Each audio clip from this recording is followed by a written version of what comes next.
मित्रांनो नमस्कार। बघा या ठिकाणी आज बिबट्याची दोन छोटी छोटी पिल्ल या ठिकाणी आढळून आलेली आहेत। एक मादी आहे आणि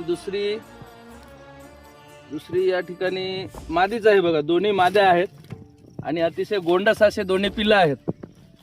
तर शेतकऱ्यांनी जगावं की मरावं हा प्रश्न मुळामध्ये उद्भवतो, कारण की कुण्याचं पिकाला या ठिकाणी भाव नाही आणि शेतीमध्ये असं गुराढोरांसाठी चारा टाकलेला आहे। त्या चारा कापतानाही दोन्ही पिल्लं आढळून आली। जर यांची आई इथे असती तर मी तुम्हाला उद्या पेपरला आढळला असतो, परंतु गनिमत चांगली उन्हाचा पारा असल्यामुळे पिल्लच सापडली। त्यांची आई इथं कुठेतरी वावरत असेल।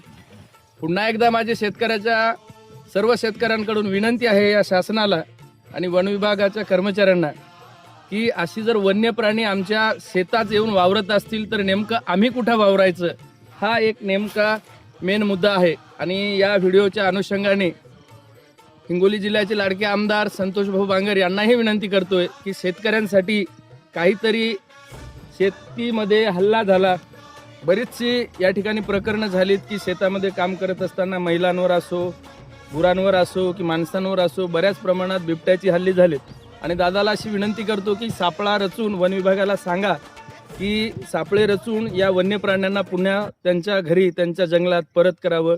इतके बोलून मी वन विभागाला आणि शासनाला सूचित करतोय की आम्हाला या संकटापासून दूर करा, हीच विनंती। दांडेगाववरून प्रदीप बळवंते, धन्यवाद।